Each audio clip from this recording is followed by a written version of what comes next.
다음은 조달 요구 대처 절차입니다. 지금 계속해서 같은 내용들이 지금 반복되고 있다고 지금 말씀을 드리잖아요. 지금 이 과목에서 어떤 핵심적인 문구나 용어들이 계속해서 지금 리바이벌 되고 있거든요. 한번 볼까요? 정보 제공 요청 앞에도 설명을 좀 드렸잖아요. 정보 제공 요청. 정보 제공 요청은 언제 하냐? 입찰 공고 이전에 시장 조사 단계에서 한다. 그래서 정보 제공 요청에 관련된 사항에 대해서 나왔잖아요. 그 앞에 설명을 뭐라고 했었나요, 제가? 정보 제공 요청을 했을 때 의도적으로, 의무적으로, 이게 답변할 필요는 없고, 답변 안 했다 그래서 입찰 참가 자격을 제한하면 안 되고, 또 형식적으로 그냥 달라고 할 수도 없고, 여러 가지 조건들이 있었잖아요. 정보 제공 요청에 대해서. 조달 요구 대처 절차에서 나오는 이 용어에 대한 정의들 계속해서 반복적으로 지금 나오고 있는데, 참고를 좀 하셨으면 좋겠고, 정보 제공 요청, 그 다음에 입찰 참가 의향도 자세하게 다루진 않았지만 마찬가지로 이것도 시장 조사 단계에서 이루어지죠. 입찰 공고 이전에. 그래서 입찰에 참가할 잠재적 공급업체의 수와 정보 등을 확인할 목적으로 사전 입찰 참여 의향을 확인하는 절차라고 되어 있죠. 왜냐면 우리가 얼마나 오는지 알아야지만 우리가 준비를 할 거 아니에요. 뭔가 준비를 할 거 아니에요. 우리가 결혼식장 갈 때도 하객 수를 예상해가지고 하거나 아니면 어떤 회의 석상에서 자리를 마련할 때도 대략적으로 참석 의도를 알아야지만 음식을 준비하고 테이블 세팅을 하고 하는 것처럼 이제 그런 것들을 알기 위해서 하는 사전 그 단계가 입찰 참가 의향하거나 아까 전에 정보 공개 요청 두 가지가 되는 거죠. 그리고 지금 또 견적 요청 계속 나오고 있는데 견적, 입찰, 초청, 제안이잖아요. 밑에 제안 요청서까지 있지만 그래서 이 세 가지가 지금 계속해서 지금 나오고 있습니다. 이 견적 요청, 그리고 입찰 초청, 그다음 밑에 제안 요청 세 가지로 크게 나뉘어지고 있고 견적 요청은 견적서잖아요. 입찰 초청서는 입찰서고 그 다음에 제안 요청은 제안서입니다. 나와 있. 가장 단순하다라고 돼 있죠. 가장 단순하고 그 다음에 보시면 이 내용들 이렇게 어렵지 않다. 계속 리바이벌 되고 있는 겁니다. 견적 요청서 우리가 가장 많이 사용하고 있고 가장 단순하고 입찰 초청서 같은 경우에는 입찰 초청서는 여기 보면 기술적 우월성과 관계없이 제출 가격이 가장 낮은 업체를 낙찰자로 선정하는 방법이다. 가격이 어떻게 중요하다는 거죠. 가격 보시면 왜냐하면 품질이나 규격이나 이런 것들이 명확하게 식별되어 있기 때문에 계속해서 나오고 있는 문제들입니다. 몇 번씩. 그다음 제안 요청서. 이제 제안 요청서랑 이런 것들에 대해서 조금 머릿속에 이제 들어와야 돼요. 제안 요청서는 조금 더 복잡하죠. 물품이나 서비스 조달에서 보면 높은 수준, 기술적, 이론적, 실무적 전문성이 요구되는 경우에 한다. 그래서 밑에 보시면 그 세 가지가 있잖아요. 입찰 준비 단계에서는 뭐가 있냐? 입찰 준비 단계에서 정보 제공 요청서, 입찰 참가 의향서가 있는데 이거는 시장 조사 단계다. 그리고 입찰 이전에는 사전 규격 공개가 있고 이것도 시장 공개 단계다. 여기서 또 뭐가 보이죠? 요거 1번, 요거 2번, 이게 3번 나오겠죠? 입찰 및 낙찰 단계에서는 뭐냐? 견적 요청, 입찰 초청, 제안 요청인데 시장 조사 단계에서 하는 방법이 아닌 것은 했을 때 정보 제공이랑 이거는 세 개가 맞으니까 여기에 하나가 낄 수 있겠죠. 이게 들어가건 이게 들어가건 이게 들어가건 해서 나올 수가 있다. 이것도. 그래서 제가 이것도 한번 생각을 좀 해봤습니다. 그래서 알고 계시면 좋을 것 같아요. 보시면 여기 한 세트입니다. 무조건 견적 이것만 알고 있으면 헷갈릴 일은 없겠죠. 견적, 입찰, 제안 한 세트라고 계속 말씀을 드리고 있어요. 나머지 것들은 어떤 정의라든지 이런 것들 좀 확인해 보시면 될 것 같고 계속해서 지금 나오고 있습니다. 정보 제공 요청 RFI 나오고 있잖아요. 어떻게 하냐? 잠재적 공급업체 역량과 제품 서비스 관련 정보를 수집하기 위해 수요기관이 조달 관련 조직에서 발행하는 공식문서다. 공식문서. 입찰에 참가한 업체를 평가하는 데 목적이 있다. 그래서 이 요청에 관련된 어떤 절차라든지 어떤 뭐 고려 사항들에 대해서 여기 나와 있어요, 보시면. 그래서 이런 것들에 대해서 조금 한번 읽어볼 필요는 있습니다. RFI. 그 전에도 정보 제공 요청 관련해가지고 한번 설명을 드렸지만 이것도 마찬가지로 한번 공고할 때 뭘 봐야 되냐. 문서를 면밀하게 검토해라. 여기 보이시죠? 정확하게 파악하고 그다음에 답변팀을 구성하고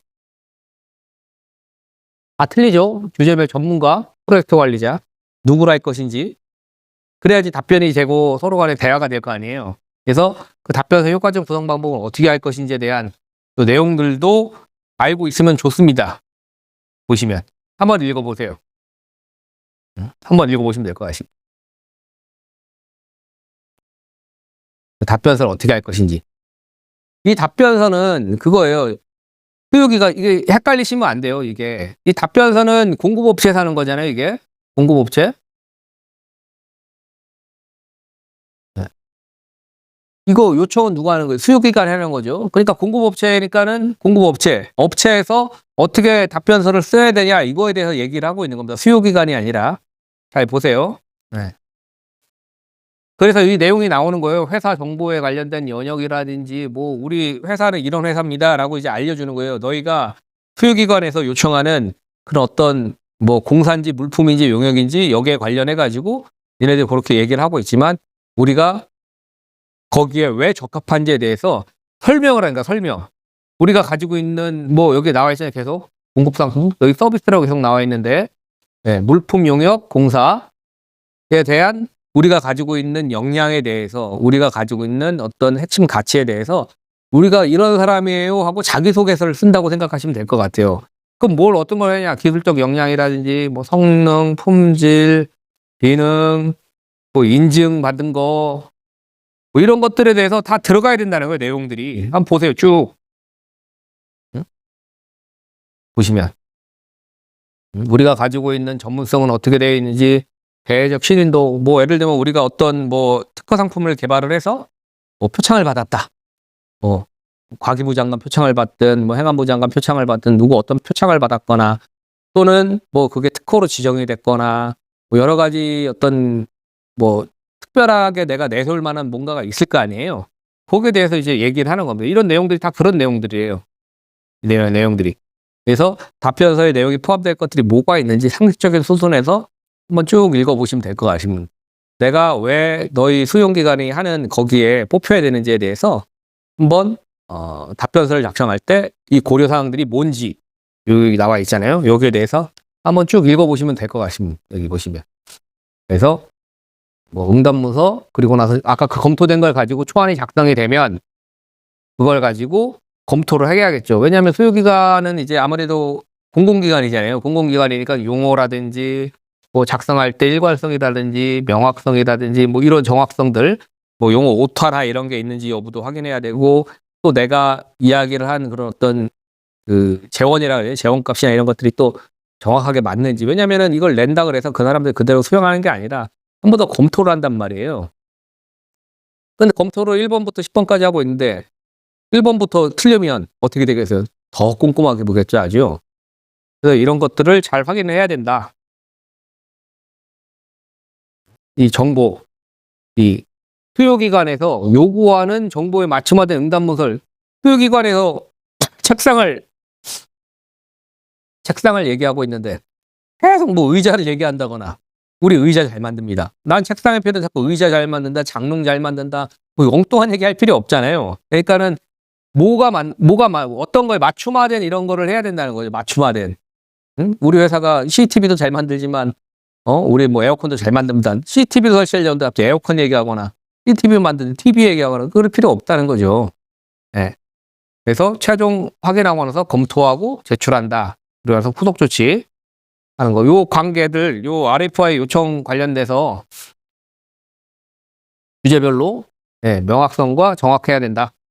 정보를 제공하고 수기관의 응답 업체의 역량에 확신을 갖도록 하는 게 중요하다는 거죠. 이게 미래의 유명한 공급시 인식 수면 방향. 이게 핵심이죠. 우리 이런 업체인데 우리 업체 계속 써주세요라고 홍보를 해야 되는 거잖아요. 기회가 왔을 때. 이런 내용들 한번 쭉 읽어보십시오. 자, 다음 제안 요청서. 제안 요청서가 가장 복잡하다 그랬죠? 제안 요청서. 복잡성과 전문성이 높은 용역 나오잖아요. 그래서 여기에 관련돼서 어떻게 하는 건지에 대한 또 내용들이 나와 있죠. 여기 밑에. 여기 이렇게 해서 한번 읽어보십시오. 제안 요청서에 관련된 문제.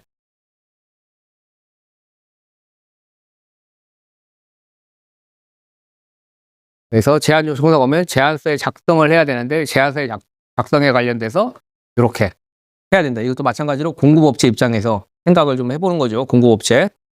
그래서 제안 요청서가 오면 그 제안 요청서를 잘 검토를 해야 된다는 거죠. 자세하게. 자세하게 여기서 요구하는 게 도대체 뭘 요구하는 건지에 대해서 먼저 알아야 될 거잖아요. 그 이후에 그 검토 결과를 바탕으로 해가지고 참가 요청을 할 건지 받은 응답할지 이걸 결정하는 거죠. 야, 우리보다 너무 수준이 높아서 이거 못해. 그런 것들에 대해서 결정하는 단계. 세 번째는 이제 가기로 마음을 먹었으면 어떻게 해야 돼요? 작성을 해야겠죠, 이제. 이런 제안서를. 응? 그래서 작성 계획을 수립하고. 안 가기로 했으면 세 번째부터는 할 필요가 없죠. 만약에 안 가기로 했으면. 근데 만약에 우리가 생각이 있어서 가기로 했다고 하면 이 제안서를 작성하죠. 세 번째부터. 그리고 여기 명확하고 목표가 분명한 제안서를 실제 작성해보고. 그 다음에 초안 검토 후에 편집하고 최종 수정을 통해서 확정하고 제출. 다 상식적인 이야기들이면 너무 어려운 거 크게 없습니다. 이해하시면 돼요, 그냥. 그래서 요렇게 해서 하는데 잠재적 공급업체가 저진 실수 5가지 요소와 해법이 있습니다. 그럼 어떤 실수들을 가장 많이 하는지에 대한 내용들인데 제안 요청서는 그 전에 계속해서 중복적으로 설명을 드리고 있는데 이 부분은 지금 이번에 어떻게 보면 처음 나왔잖아요. 이거 좀 잘 알고 계시면 좋을 것 같습니다. 제안 내용의 재활용. 일단은 어떻게 보면 엄청나게 많은 어떤 이런 제안 요청이나 이런 제안서를 많이 작성을 할 거 아니에요, 업체에서. 그러다 보니까 아무래도 데이터베이스가 있어요. 각 그 회사들마다 업체마다 있고 수요기관에서도 있습니다, 그게. 매년 어차피 반복되는 사업들이 많기 때문에. 근데 그런 것들을 이제 이게 올라오게 되면 어떤 절차의 목적 때문에 그냥 형식적으로 올리는 경우가 있어요. 절차 때문에. 그냥 절차 때문에. 그래서 그런 것들을 이제 그렇게 올라오면 마찬가지로 업체에서도 그걸 그냥 재활용하는 거예요. 근데 날짜가 26년도인데 25년도 날짜로 돼 있거나 내용들은 다 똑같은데 그런 어떤 세부적인 부분에 있어서 놓칠 때가 있단 말이에요. 이런 것들 보시면 요구사항이나 이런 거에 대해서 이제 제안서를 작성을 해야 되는데 이런 재활용하는 과정에서 나오는 문제들이 있습니다. 재활용하는 과정에서 나오는 문제들. 그 다음에 이제 평가 기준. 작년이랑 똑같은 줄 알고 이제 비중이 있으면 예를 들면 기술력이 20점이면 가격이 10점이다. 그러면 가격에 집중하기보다는 기술력에 집중을 해야 되잖아요. 또는 가격이 20점이고 기술력이 10점이다 하면 가격 경쟁력에 집중을 해야 되잖아요. 그런 어떤 평가 기준의 중요 포인트를 못 잡는 거죠. 그렇게 되면 어떻게 되겠어요? 나중에 안 될 거 아니에요. 제안서를 낸다 그래도. 네. 그래서 이런 평가 기준을 가중치에 따라서 평가하는데 이걸 잘 봐야 되는데 이게 잘 안 되거나 아니면 증빙자료 보실까 누라. 증빙자료를 내라 그런단 말이에요. 다. 말은 잘해요. 다. 그럼 저도 마찬가지로 서류 내세요 한단 말이에요. 그 서류가 내때 보면은 엄청 오래된 서류 있다고는 하는데 보면은 엄청 오래됐거나 기간이 지났거나 인증기간이 만료됐거나 인증기간이 만료된 것도 있어요. 보면. 그런 증빙자료, 누락 이런 것들. 이런 게 있으면 이제 어떻게 보면 전부 다 평판이 떨어지는 거죠. 잘 확인해야 되는데. 또는 놓쳐서 그렇거나. 기간이 지나거나 인증기간이 만료되는 경우에는 그걸 인정해 줄 수가 없잖아요. 그럼 다시 그걸 인정받으려면 몇 달씩 걸리고 그럼 결국에는 그 인증 하나 때문에 내가 어떻게 보면 배제될 수가 있다는 거죠. 이런 것들은 만약에 할 거면 꼼꼼하게 챙겨야 된다는 거죠. 비용도 들고 시간도 들기 때문에.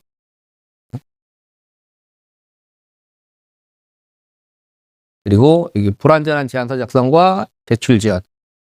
다 됐습니다. 하고 안 내는 거죠.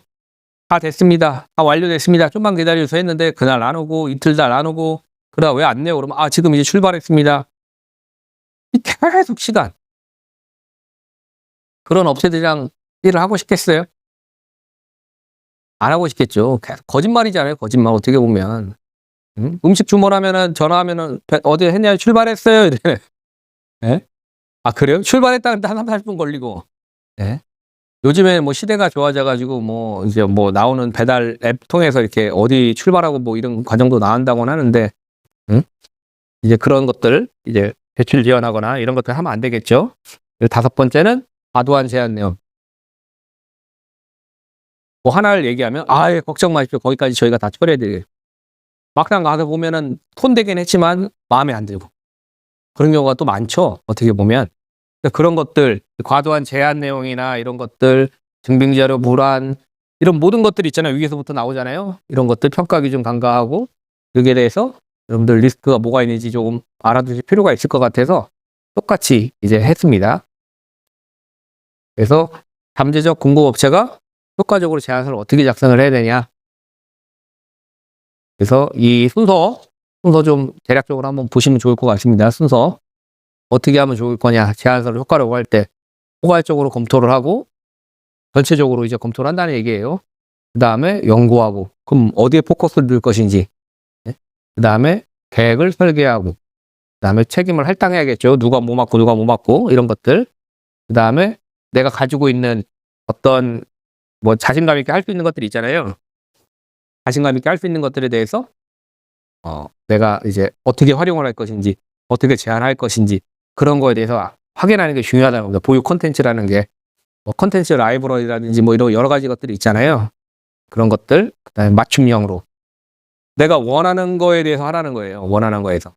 난 사과를 사러 갔는데 갑자기 자꾸 이거 맛있다 그러고 간 맛있다 그러고 이 얘기 할 필요 없는 거죠. 사과 사러 왔으면 사과에 대한 것만 얘기를 하면 되는 거잖아요. 어떻게 보면 맛있는 사과가 이겁니다. 사과 종류도 굉장히 다양하니까.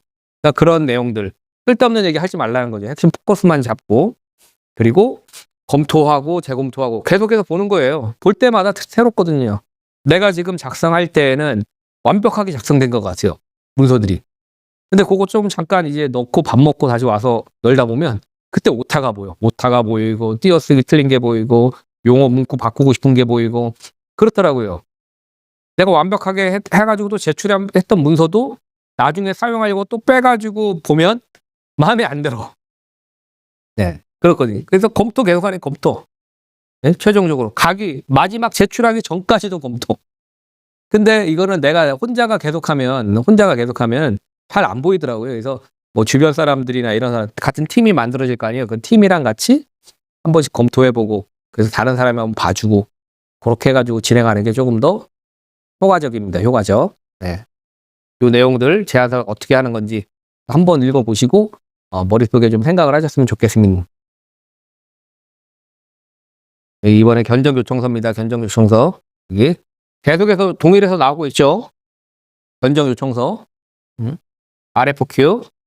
가장 빈번하고 기본적인 절차로 볼 수 있다. 여기 보시면 가격 기반의 경쟁이다. 지금 가격 경쟁의 기반 계속 나오고 있습니다. 견적요청서 기본적인 것들, 이런 내용들이 계속 나오고 있기 때문에 한번 읽어보시면 될 것 같습니다. 똑같은 게 계속 나오고 있어요. 표준화되거나 반복적인 구매 수요가 있는 제품, 네. 그리고 소규모 입찰. 여기 보십시오. 그래서 견적 발정에서 중요한 구성 요소 3가지. 배출 요건, 평가 절차, 선택 기준. 계속해서 중복돼서 나오는 이야기이기 때문에 내용은 계속해서 조금씩 차이는 있습니다. 살을 좀 더 덧붙여가지고 노트에 좀 기록을 하시고, 견적요청서 관련된 설명들도 지금 벌써 계속해서 나오고 있는 부분이거든요.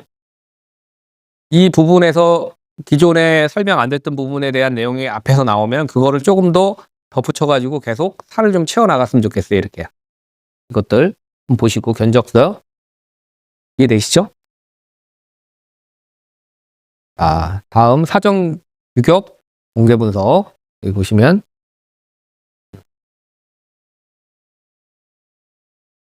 사정 규격 공개, 조달 열차의 투명성, 공정성, 신뢰성을 확보하기 위해서 이렇게 한다. 보시죠? 그래서 의무 대상이 아니어도 그거를 사전 규격 공개를 한다는 거죠. 보시면 내용들 보세요. 5일간 나라 장터를 통해서 구매 규격을 사전에 공개하는 방식을 원칙으로 하는데 급할 때는 3일 만에 한다. 그리고 여기 보시면 5억 원 이상인 경우에는 10일간 공개를 한다. 사전 규격 공개. 한번 볼까요? 사전 규격 공개. 네. 발주. 네. 발주에서 보이시나요? 발주에서 사전 규격 공개. 올려볼게요. 뭐가 있는지. 지금 1월 25일부터 6개월로 나눠보고 검색.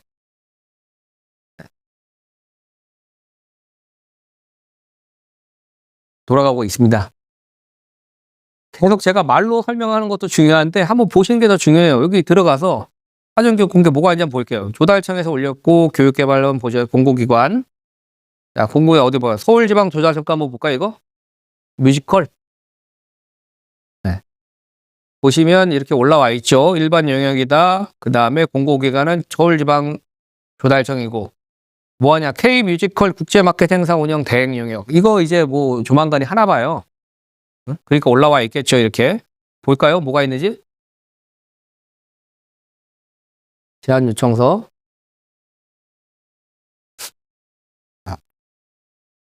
이렇게 해서 제안 요청서가 있죠. 여러분들 제안 요청서 봤잖아요. 여기에 따라서 뭘 내야 된다 그랬어요. 우리가.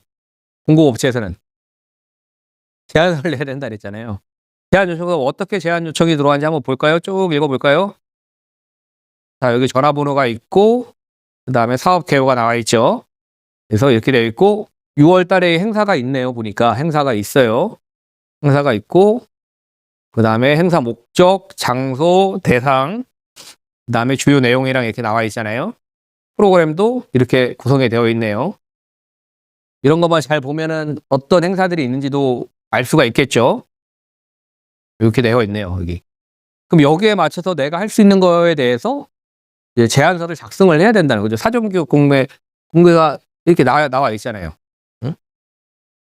응? 요거. 발주 목록에 발주 목록에 사전교육 공개. 또 다른 거 한번 봐볼까요? 6개월 검색. 자, 뭐가 있는지 한번 봅시다. 말로 하는 것보다 직접 보시는 게 빨라요. 보면. 네. 또 조달청에서 뭐가 올랐네요. 공사원가 검증 시스템 올라왔고 뭘 볼까요? 궤도 개선, 영상 제작, 뭐가 이제 3번 한번 볼까요? 뭐가 있는지? 뭐가 있는지 한번 보겠습니다.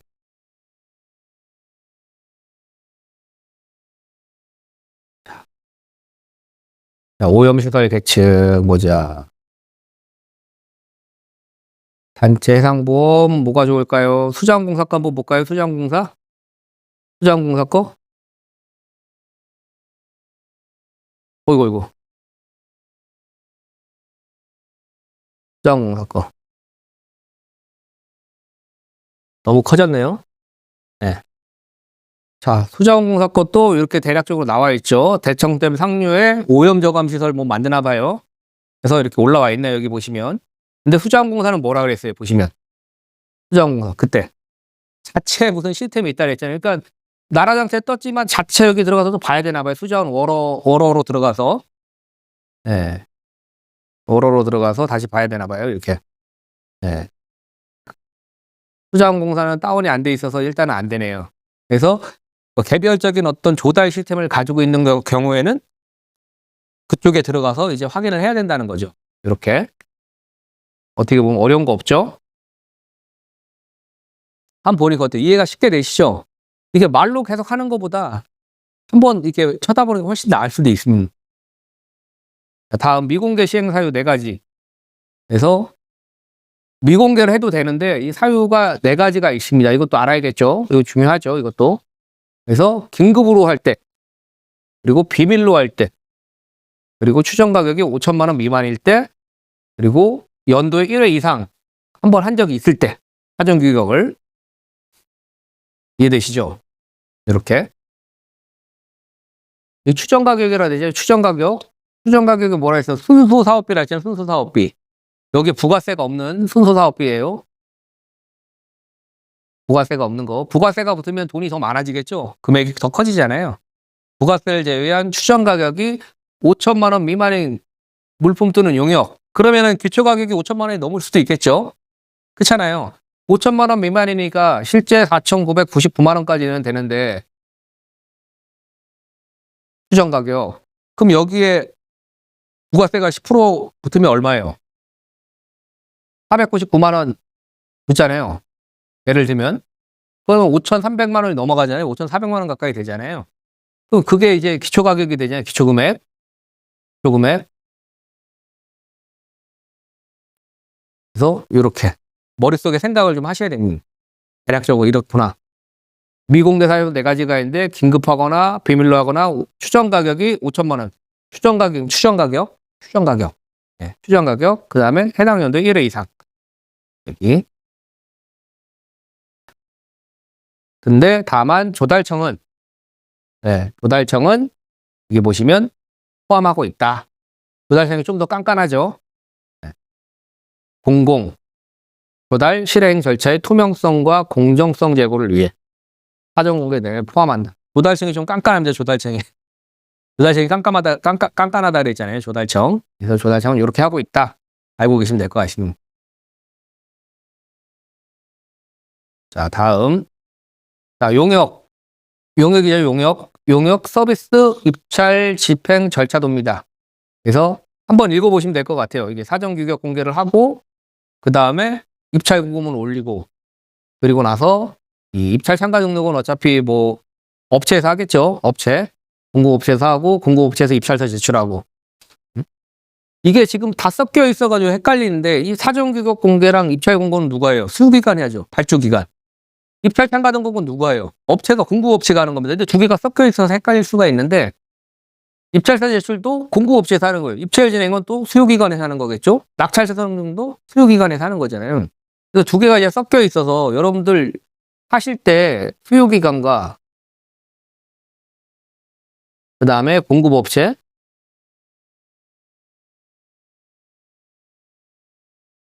두 군데가 똑같이 조달 업무를 한다고 하지만 실제 움직이는 그 스텝은 약간 차이가 있습니다. 다릅니다. 근데 지금은 섞여 있어요. 사전규격 공개 누가 한다 그랬어? 아까 전에 수요기관에서 한다 그랬잖아요. 발주기관이나 미리 공정성과 투명성과 이런 어떤 그 합리적인 어떤 우리가 절차를 통해서 진행하고 있다는 걸 알려주기 위해서 그렇게 한다 그랬잖아요. 입찰 공고도 누가 해요? 수요기관에서 올리잖아요. 발주기관에서 올리잖아요. 근데 입찰 참가 등록은 누가 해요? 공고업체가 하죠. 여기에 입찰을 하려고. 그렇잖아요. 입찰서 제출도 누가 해요? 공고업체에서 하잖아요. 투찰 가격을 제출하잖아요. 투찰 가격을. 네? 대찰은 누가 해요? 수요기관이 하죠. 그러니까 두 개가 섞여 있어요. 섞여 있다 보니까 조금씩 이제 이게 뭐지? 이상하다. 그거를 좀 기준을 좀 잡고 들으셔야 됩니다. 그래서 보셔야 돼요. 수요기관의 입장과 공급업체 입장이 약간씩 차이가 있으니까 지금 두 개가 이게 섞여서 설명을 하다 보니까 그렇지만 실질적으로는 약간 차이가 있다. 이거 입찰 참가 등록도 솔직히 입찰 공고문 올라오기 전에 벌써 다 등록이 되어 있어요. 이 3번에 굳이 이게 들어가지도 않습니다. 맞는데 안 되어 있는 업체가 등록을 했을 때 이렇게 해야 된다라고 지금 들어와 있는 것 같아요. 실제 그 조달청에 입찰 공고문이 이제 올라오고 나서 입찰 참가 등록을 하는 업체는 그렇게 많지는 않습니다. 사전에 내가 아예 그 구심점을 잡고 이 부분에 있어서 내가 입찰서를 내겠다고 해서 마음을 먹고 사전에 다 구비가 된 상태에서 입찰 공고문이 올라오면 들어가는 거지. 입찰 공고문이 올라오고 나서 내가 거기에 신청서하고 등록하고 하는 경우는 굉장히 드뭅니다. 드물어요. 이렇게 알고 계시면 될 것 같습니다. 실제로는. 근데 일단 집행 절차도 상에서는 이렇게 나와 있지만 실제적으로는 이거는 벌써 다 되어 있다. 사전에. 네. 입찰 참가 등록자는. 입찰서 제출. 네. 공고업체. 그래서 사전 교육 공개에 나와 있잖아요. 일자들 얘가 이거 계속해서 기억을 하라 그러셨죠? 이렇게 기간을 두고 진행을 해야 된다. 이 보시면 네. 사전기업 공개는 나라장터를 통해서 시행되고 있다. 이 보시면 그리고 공기업 아까 수자공사 받을 때 별도 또 들어가줘야 된다 그랬잖아요. 수자공사 지금 다운이 안 돼 있고 제가 가입이 안 돼 있어서 실제 안까지는 들어가 보진 못했지만 아까 나라장터에 떠서 실제 세부적인 걸 들어가려고 클릭하니까 안 들어가졌잖아요. 바로 이 얘기입니다. 공기업 등 추도기관에서는 개별 전자 조달 시스템이 있다. 네, 이렇게 보시면 아까 발주 목록에서 사전기업 공개 들어가서 봤었죠. 많았죠. 아까 전에 되게. 네, 요거. 자, 그리고 일반적으로 공사의 경우 구체적인 구매 계획서 이런 거는 없다. 그냥 사업명으로만 네, 되어 있다. 사전에 공개한다라고 되어 있잖아요. 보시면 공사의 경우 일반적으로 공사의 경우에만 이렇게 되어 있습니다. 이해되시죠? 그래서 사전규격 공개는 단순히 형식적인 절차가 아니다. 보시면 그래서 요 내용 한번 쭉 한번 보세요. 내가 한번 쭉 한번 보시면 될 것 같습니다.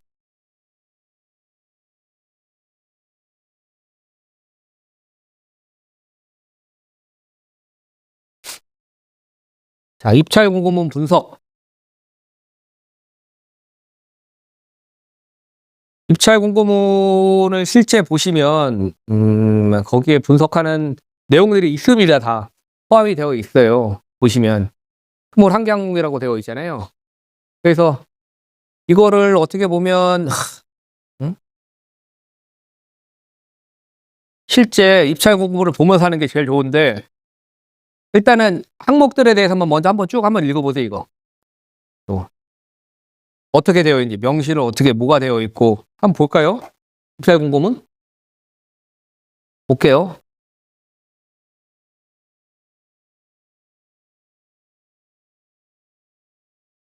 나라장터 네. 입찰 공고 입찰 공고문 보자. 6개월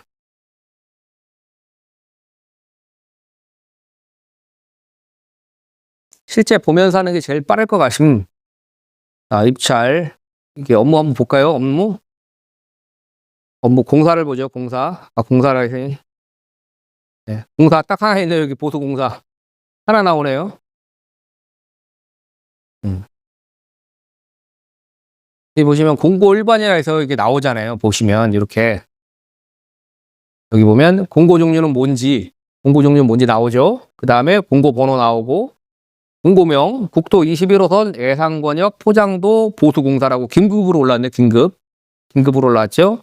전자입찰로 하고 낙찰 방법 세부 기준은 조달청 시설공사 적격심사 세부 기준에 의해 추정가격 2억 원 미만인 공사 전문공사라고 되어 있네. 전문공사. 그러니까는 대형 건설사가 여기 참석을 못하겠죠. 그리고 계약 방법은 제한 경쟁. 어떤 제한을 걸쳤는지 모르겠어요. 근데 제한이 걸려 있고 국내 입찰 이렇게 되어 있습니다. 그리고 건설공사로 되어 있고 적격심사로 하고 있다. 그리고 총액계약으로 한다. 총액계약. 네, 채권자명은 이렇게 되어 있고 쭉 되어 있습니다. 읽어보시면 요게 이제 어떻게 보면은 이제 기본적인 공고 일반에 관련된 내용들이 지금 포함되어 있는 거예요. 보시면 이렇게. 세부적인 거는 밑에 보면 이제 나와 있겠죠. 공사기간은 180일이라고 되어 있네요. 공사기간은 180일로 되어 있고, 여기 보면은 상호시장 진출 허용 여부가 본공사는 공사 예정 금액 4억 3천만 원 미만인 전문공사로, 4억 3천만 원 미만인 전문공사로 종합 전문업종 간 상호시장 진출을 허용하지 않는 거예요. 그러니까 종합공사는 못 들어온다는 거예요. 종합공사는 대기업은 못 들어온다. 전문공사니까는 중소기업, 중견 어떤 대기업 미만의 어떤 그런 업체들만 들어올 수 있는 거죠. 이렇게 투찰 제한을 여기 제한이라고 걸려놨네. 제한은 충청남도에 있는 대기업을 제외한 전문 건설업자들만 들어올 수 있게 만들어놨어요. 업종 제한 이렇게 되어 있잖아요. 보면은 포장공사업으로 해야 된다. 4989. 예. 4989. 주력 분야는 포장공사. 이게 전문이에요. 이게. 예. 그래서 업종명 클릭시 관련 근거 법령을 좋아할 수도 있습니다. 클릭하면 이제 보일 수 있겠죠. 보시면 그래서 이런 어떤 입찰 공고문이 이게 쭉 올라오는 거예요, 보시면. 제한은 지역 제한이 걸려 있었네요. 지역 제한. 지역 제한이랑 그거랑 밑에 보시면 이제 세부적으로 언제 공고가 게시되고 언제 종료 3월 2일까지네요. 3월 2일까지 되어 있죠. 3월 2일까지 되어 있고 그다음에 전자 입찰로 해야 되고 이렇게 되어 있어요. 보면. 그리고 개찰은 언제 하냐? 3월 3일 날 13시에 개찰 입찰 집행관이 아마 개찰을 하겠죠. 입찰 집행관이. 여기 예가가 또 나오네. 예가 복수예가 15개 중에 추첨예가 4개 중에 나온다. 이 추정 가격은 부가세가 포함되지 않은 가격이죠. 어떻게 보면 추정 가격에 포함되지 않은 가격이고 여기 예상 금액, 추정 금액, 부가가치세 포함해서 관급 금액은 또 이렇게 되어 있네요. 관급 자재도 관급으로 많이 주네요. 네. 그리고 기초 금액이 다 해서 얼마예요? 기초 금액 볼까요? 1억 4,422만 원이라고 되어 있네요. 여기 보이죠? 그렇죠? 여기 A값, A값이라고 있습니다. A값. A값은 연금 보험료, 그다음에 뭐 관리비 뭐 이런 정도 들어가는 게 A값입니다. 그래서 이렇게 되어 있다. 보시면 이 가격표에 나와 있죠. 보험료. 그래서 A값을 나중에 우리가 그 말씀드렸잖아요. 그 사정률 어떤 거 계산하거나 할 때, 그리고 우리가 입찰 금액을 할 때 이런 값을 전부 다 하는 산식이 있습니다. 산식. 지금은 산식에 대해서 말씀은 안 드리지만 그 산식이 그렇게 어렵진 않지만 그 산식에 A값 적용해서 하는 그 계산법이 있어요. 입찰 금액을 뭐 좀 수정할 수 있는 정확하진 않지만 거기에 들어가는 이 A값이 이제 여기 이제 포함이 되어 있는 거죠. 어떻게 보면. 그래서 이렇게 되어 있다. 여러분들 뭐 이것까지는 정확히 알 필요 없지만 대략적으로 이런 형식으로 되어 있다는 것만 조금 알고 계셔도 될 것 같습니다. 그래서 이렇게 되어 있고 그다음에 담당자 정보 있고 이게 여기 보면 국토교통부 대전지방 국토관리청 예산국토관리사무소의 집행관은 김원채라는 분이 이제 하고 계시네요. 보시면 이렇게 전화번호랑 팩스번호 나와 있죠. 담당자 전화번호. 그리고 밑에는 마찬가지로 세부적인 여기 보수공사 관련된 공고문들이 나옵니다. 그래서 이걸 클릭을 하면 여기에 대해서 이제 나오겠죠. 볼까요?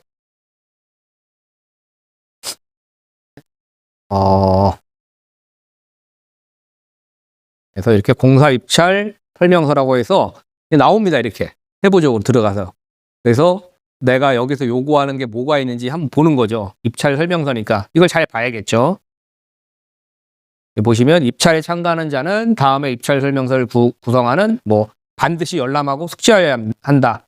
숙지하지 못함에 따라 발생하는 모든 책임은 입찰자에 있음 알려진다. 이게 다 기본적인 용어들로 들어갑니다. 이게. 네. 신기하죠. 입찰 공고문 설명하실 때 뭐 아까 뭐 세부적인 항목들이 되게 많지만 실제 이렇게 보면서 하면 조금 더 이해하시기가 좀 편하실 거예요. 그래서 이 어떤 계약 법령들 쭉 있잖아요. 국가종합전자조달 시스템, 전자입찰 특별유의서부터 해서 정보입찰 계약 집행기준, 뭐 공사입찰 특별유의서, 적격심사 기준, 조달청 시설공사 적격심사 어우, 많죠. 더 많습니다, 원래는. 이거는 이 공사에 적용되는 법령을 이렇게 나눈 거고, 실제로는 이거보다 더 많습니다. 네. 그래서 이렇게 법령으로 이렇게 되어 있다. 보시면, 유의사항. 보면, 또, 이게 오타가 좀 있을 수 있어요. 그러면은 시방서, 현장 설명서, 입찰 안내서 등과 입찰 공고문에 정한 내용이 서로 다른 경우는 입찰 공고문, 이게 우선된다는 겁니다. 입찰 공고문이. 이게 서로 다른 경우에는. 이렇게 해서 긴급으로 해서 올라왔습니다. 쭉 보시면은 뭐 청렴 계약제 뭐 서명하라고 되어 있고요. 보시면 금품이나 향응 이런 거 하면 안 된다. 그리고 부적격 볼까요? 네. 이렇게 되어 있습니다. 공사 입찰.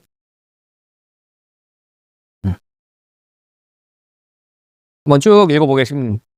이왕 봤으니까. 예.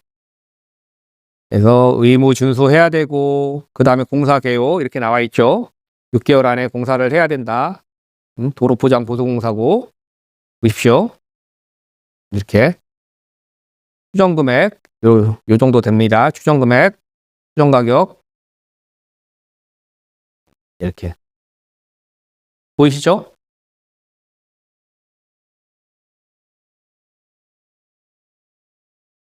주력분화는 포장공사업입니다. 이 주력분화가 전문 공사업이 이제 포장공사여야 된다는 거예요. 사업자 등록증상에 왼쪽에 있는 거 말고 오른쪽에 전문 분야가 이 포장공사업으로 되어 있어야 된다는 거예요.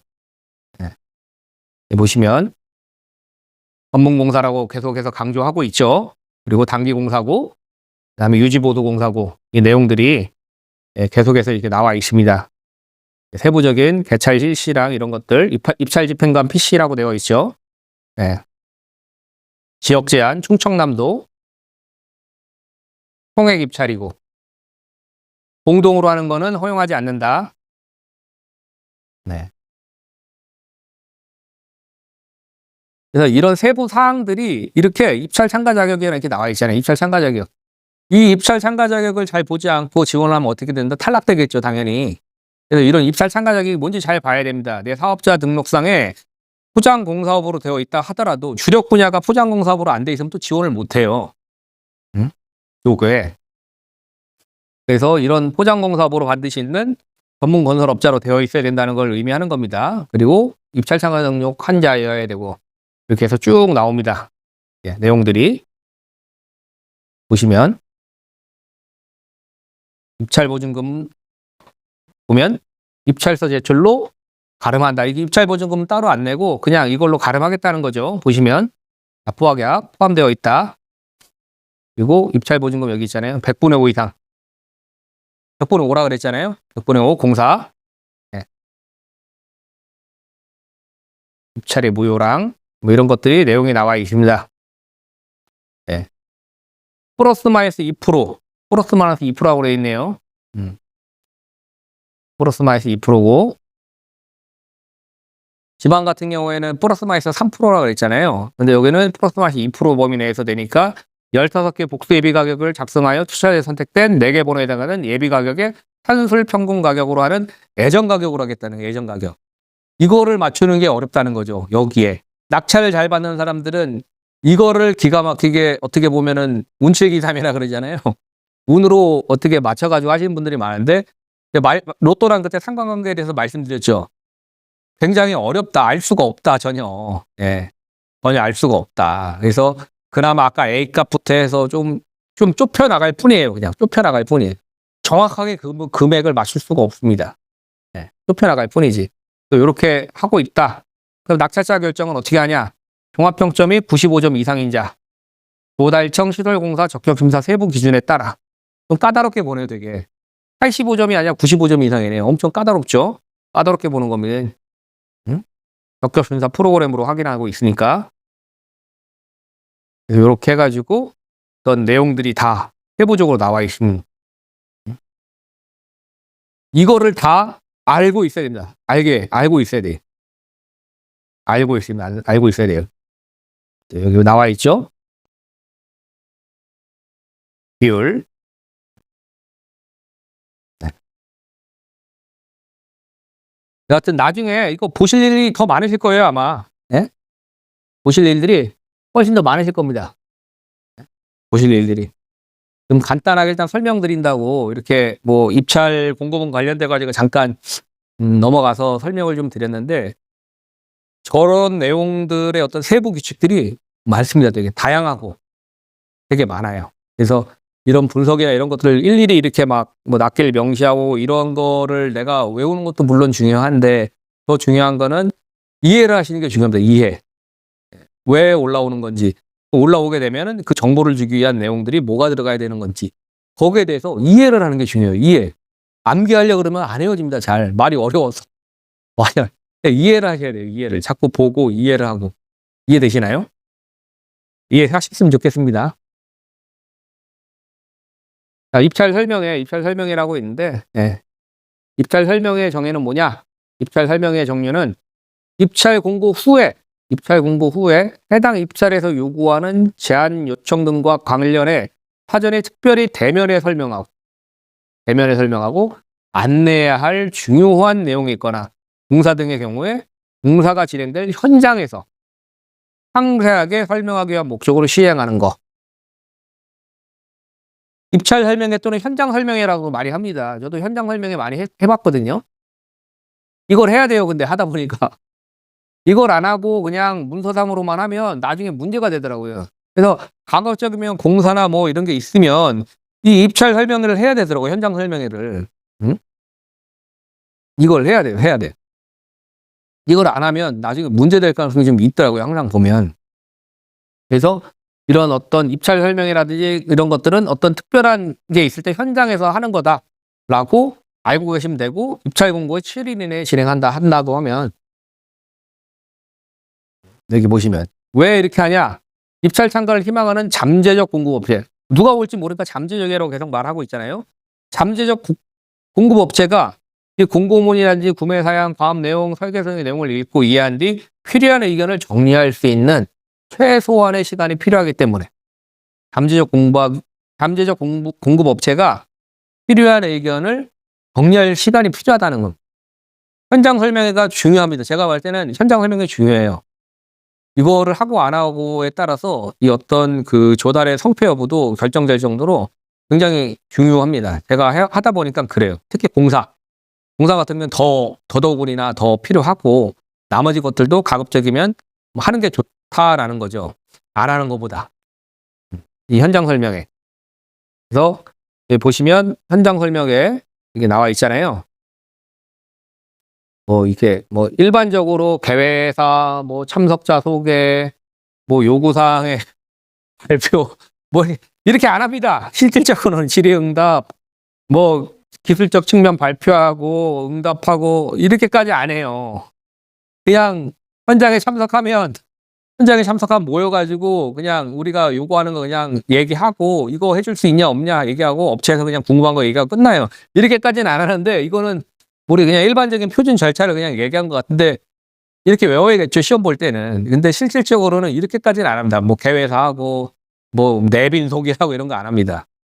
네. 근데, 여하튼, 일반적으로는 이렇게 한다고 하니까 요거 좀 알고 계시고요, 순서. 개회사하고, 내빈 소개하고, 그 다음에 수요기간 발표하고, 이런 것도 없어요. 실질적으로는 저 이렇게 하는 거 본 적 한 번도 없습니다, 저는. 근데, 일단은 일반적으로 절차는 이러니까 이거는 아시는 게 좋겠죠. 실질적으로 이렇게 어렵게 하지는 않습니다. 도착하면 이렇게 도착하잖아요. 그 시간에 맞춰서 오라 그러면 업체에서 대표들이 막 좋은 차 끌고 와요. 막 쭉 서요. 그러면 어떻게 되겠어요? 여기 모여주세요 해서 모여가지고 현장부터 이동해가지고 현장에서 여기 보시라고 하고, 그럼 그 사람들이 공사업자들이 이제 하루 이틀 한 게 아니니까 딱 보면 이제 사이즈가 좀 나오잖아요. 사이즈가 나온 거에 대해서 이제 물어본단 말이에요. 그러면 우리가 요구사항 같은 거 얘기하면 업자에서 이건 안 돼요. 이것까지는 해드릴게요. 그게 서로 거기서 이제 어느 정도 결정이 되는 거죠. 논의나 문의를 통해서. 여기까지 좀 해주세요. 저기까지 해주세요. 요거 한번 보세요. 그리고 나서 이제 최종적으로 자기네들이 입찰할지 투찰할지 이제 공사 이제 현장에 이제 설명이 왔던 대표들은 판단을 하겠죠. 그래서 요구사항이나 이런 것들을 보고 가능하겠다 싶으신 분들은 하는 거고, 안 하는 사람은 안 하고. 그래서 저도 입찰 공고 이런 거 올릴 때 현장 설명회를 참석한 업체를 가급적이면 조금 좋은 점수를 주려고 많이 노력을 했었거든요. 가급적이면. 왜냐하면 그만큼의 노력이 좀 필요하니까. 그래서 이 현장 설명회가 좀 중요하긴 합니다. 현장 설명회가 제가 말할 때 여기서는 좀 간단하게 나왔지만, 그리고 요 절차라든지 이런 것들 조금 알고 계시고요. 실질적으로 이렇게는 하진 않지만 절차가 이렇다라는 거 좀 알고 계셨으면 좋겠습니다. 자, 이제 투찰과 개찰, 이것도 용어 관련된 내용들입니다. 다. 이 용어 관련된 내용들인데, 용어 관련된 내용들도 여기서 한 문제가 나올 것 같아요, 지금. 그래서 이 용어가 지금 말이 어렵잖아요, 다. 그래서 어떤 용어들이 있는지 여러분들, 이것도 제가 기초 단어 설명할 때도 한번 설명을 드렸지만, 이 내용들이 뭐가 있는지 한번 볼게요. 입찰은 뭔지, 입찰 뭐고, 응찰, 그다음에 투찰. 이 세 개가 거의 비슷한 말입니다. 비슷한 말인데, 입찰 같은 경우에는 보시면 조건을 제시하고 참여하는 행위 자체를 의미한다. 응찰은 입찰에 응하는 행위. 네, 이게 넓은 의미의 입찰에 참가해 가격을 제출하는 행위. 투찰은 응찰의 구체적 행위. 그러니까 굳이 따지면 뭐냐면, 응찰이 제일 큰 의미에서 응찰 안에 여기 뭐예요? 입찰이 있고, 입찰 안에 찰이 있다. 굳이 따지면 이렇게 생각을 하시면 될 것 같아요. 포괄적인 의미에서 큰 응찰이라고 하지만, 그리고 입찰은 이제 투찰, 세부적인 이 가격을 아예 세부적으로 적는 거잖아요. 가격을. 굳이 따지면 이렇게 세분화돼서 나와 있다. 이거 넓은 의미에는 응찰, 그리고 투찰은 구체적 행위, 그리고 입찰은 조건을 제시하고 그냥 참여하는 행위.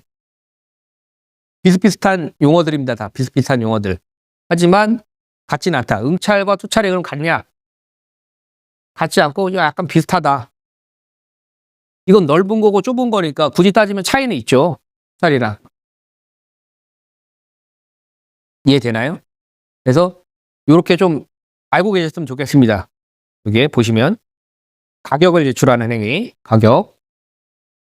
네, 다 가격을 제출하는 행위인데 이건 넓은 의미. 이거는 조건을 제시, 그 다음에 이건 구체적 행위. 네. 용어 헷갈리시지 말고요.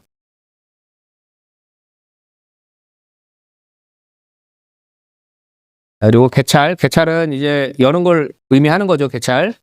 입찰이 종료된 후에 입찰이 종료된 후. 그러니까 제출하는 행위가 종료된 한 다음에 가격을 제시하는 행위가 끝나고 나면 이 시스템 기능으로 이 투찰 가격을 확인하고 비교하는 절차.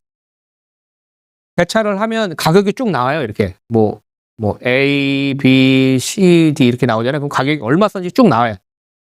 얼마에 투찰했는지 이 가격이 순위가 딱 정해집니다. 개찰하면 바로 그런 행위입니다. 이게 보시면 개찰이라는 거는 투찰 가격을 확인하고 비교하는 절차. 개찰은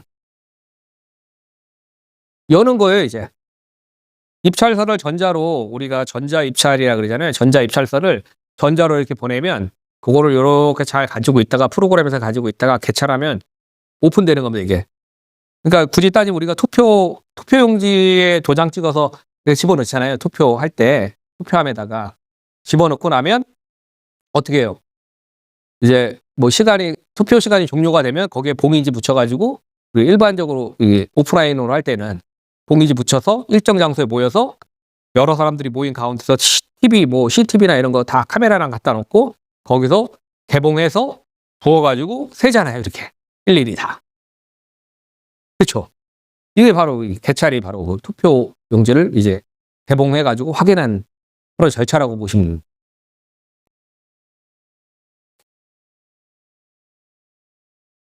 그리고 낙찰. 네. 낙찰은 이제 투찰한 입찰 참가 업체 중에서 가장 유리한 조건을 제시한 업체를 계약 체결 대상 업체로 선정하는 행위. 낙찰이 곧 계약 대상자는 아니다라는 거죠. 왜냐하면 가격에 대해서 비교 우위에 의해서 올라왔을 뿐이지 실제 적격 심사 과정이 또 남았기 때문에 실질적으로는 낙찰됐다 그래가지고 그게 곧 계약으로 연결되는 것은 아닙니다. 네, 근데 여하튼 낙찰 같은 경우에는 계약 체결 대상 업체로 선정하는 행위다. 낙찰은 이렇게 어떤 업체가 가장 유리한 가격 조건을 제시한 업체. 그리고 유찰은 흐를유, 뭔가 흘러갔다는 의미잖아요. 입찰이 완료되고 개찰했지만 낙찰자를 결정할 수 없어 입찰이 무효화되는 상태. 네, 유찰됐다 그러죠. 유찰. 그래서 뭐 경매나 공매하신 분들은 유찰이 되면 가격이 점점점 떨어지는 것도 보셨을 거예요. 뭐 1회 유찰, 2회 유찰, 3회 유찰. 그래서 유찰에 따라서 뭐 재입찰 공고를 하기도 하고, 그 다음에 뭐 재공고를 올리기도 하고 그러잖아요. 그래서 이런 것들, 용어나 이런 것들에 대해서 조금 알고 계실 필요가 있다. 자, 여기 보시겠습니다. 그래서 입찰 공고에서 요구하는 구체적 참가 요청 방법 계속 나오고 있죠. 견적 요청, 입찰 요청, 제안 요청. 격에 따라서 견적서랑 입찰서랑 제안서가 나온다 그랬잖아요. 그래서 요거 관련돼서 이렇게 나온다.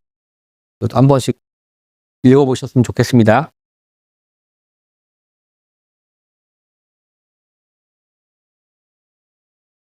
자, 그리고 여기 개찰 결과 낙찰자를 선정없어 입찰이 모여야 되는 유찰의 경우는 입찰 조건에 요구한 적합한 투찰 가격이 없거나,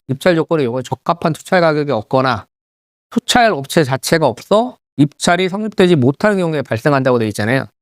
여기 보시면은 동일한 입찰이고 재입찰을 시행하거나 또는 재검토에서 수정된 입찰 조건으로 새로운이요. 재공고라 그러죠. 이거 재공고 입찰. 네. 그래서 재입찰은 다시 연이어서 하는 거기 때문에 이거를 뭐 1회, 2회, 3회라고 보진 않아요. 근데 재공고 입찰 같은 경우는 다시 시간이 또 길게 소요가 되잖아요. 그래서 재공고 입찰 2회 이후에는 수의 계약이 가능하다는 또 점이 있습니다. 그래서 여러 가지 장단점이 있기 때문에 어떻게 해가지고 이걸 할 것인지는 잘 판단을 해야겠죠. 유찰이 됐을 때에는. 네. 이렇게. 말이 어려운데 일단은 요거는 제가 상식적으로 말씀드리니까 그냥 참고만 하시고 나머지 것들은 한번 읽어보시고 알고 계셨으면 좋겠습니다.